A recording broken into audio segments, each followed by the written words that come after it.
thank you for watching the fourth video.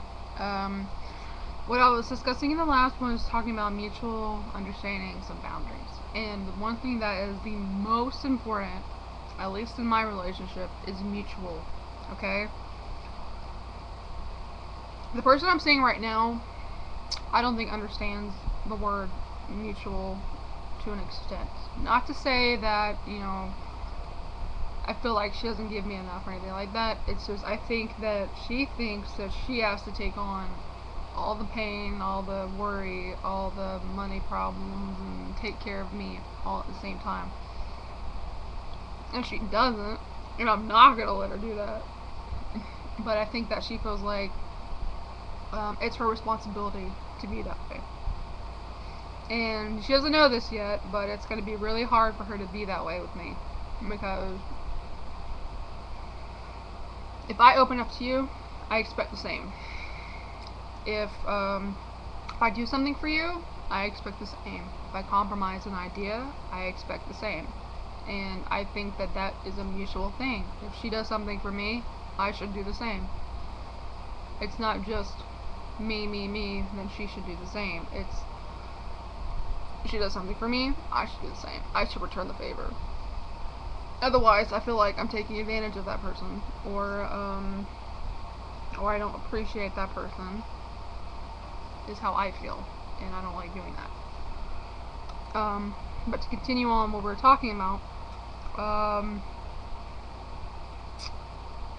under the category of setting boundaries is a must, it says there is no room for playing the blame game in a relationship as to who is responsible for what, or tromping all over the other's turf, as in barging in and taking over their responsibilities. Likewise, you cannot just leave your responsibilities lying around for your mate to handle for you. There can be no confusion on what is your responsibility versus my responsibility. Okay?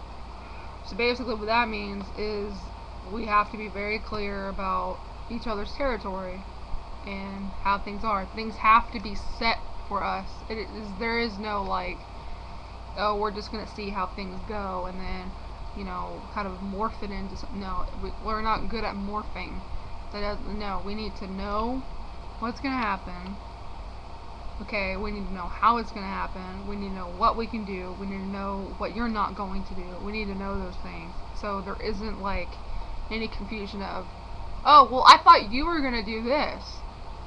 Oh, you thought I was gonna do that? No, why would I do that when you were... That's what it is, okay? That's exactly what they're talking about. That's hard for us to do. We need to know exactly what we're doing all the time. And it's, I've been told to be impatient. I am kind of impatient, though.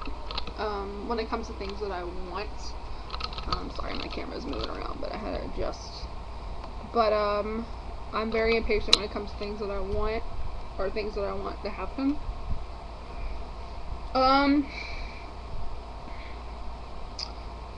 The next part, it says, is be prepared to do a little dance if you want to make a little love.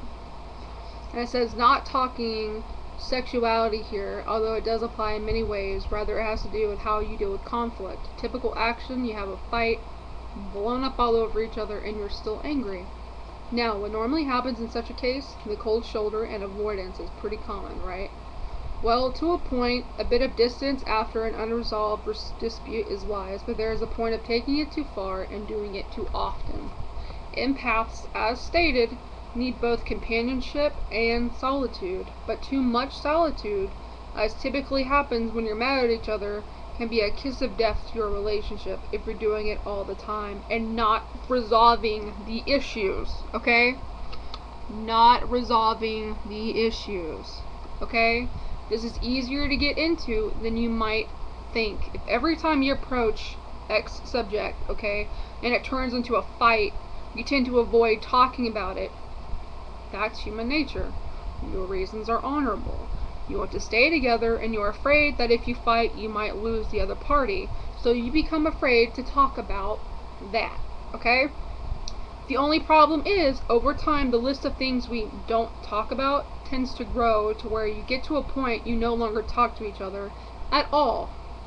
You are totally detached from each other. Avoidance has become a way of life. If you have reached the point of constant avoidance rather than dealing with the issues and are utterly ignoring your mate for anything but mundane day-to-day affairs, you are setting up your relationship's death knell.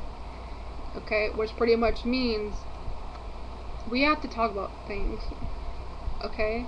It is impeccable that we talk about things, because if I get avoided, if I feel like I'm being ignored, it's like you're cutting, it's like, okay, for example, me and this other person, it's like we're attached with 50 different strings. Okay, there are just 50 different things that are just attracting us to each other, okay? And it's like we're attached.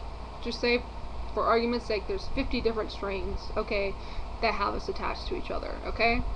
One of them could be communication. If that person stops talking to me for whatever reason, that string gets cut, and we're losing connection. That's what it's like.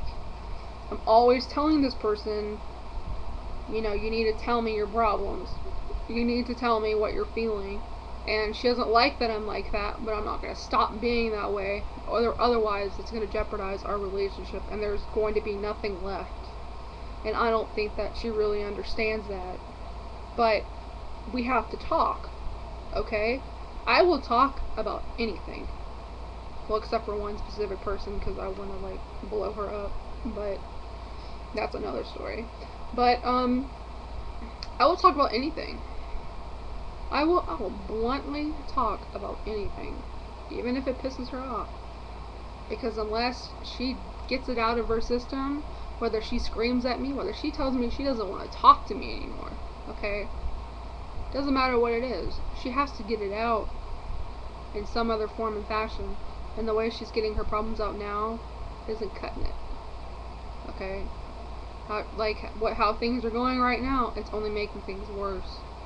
Because if I can't communicate myself and she can't communicate herself, the problems that we have are just going to run deeper and deeper and deeper and deeper, to the point where we cannot dig ourselves out of this hole. Okay? Now it says, empaths do not deal well with being ignored. We need intensity, we need and desire union and confirmation, and too much avoidance can mean you will wake up one morning and find your empathic mate gone, and you will be standing there wondering what the hell happened. So it's a dance, a few steps forward and one step back as needed to resolve issues, but never go too far away, or for too long, or you will find yourself with what you have inadvertently asked for. You will be alone in truth. And you will be. That's how I am.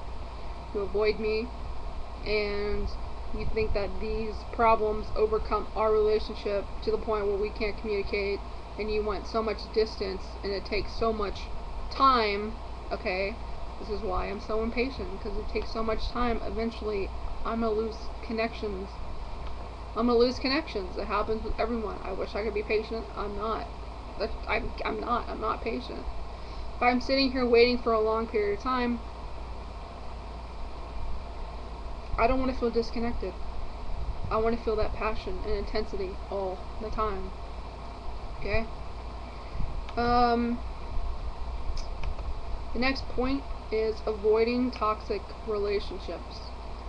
Given an empath's capacity for love, it is startling to find it's very common for them to have had a long history of bad or even toxic relationships.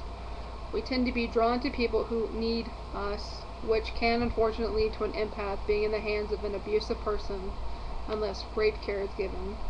And I'm going to go ahead and stop this, and we're going to go on to the next video.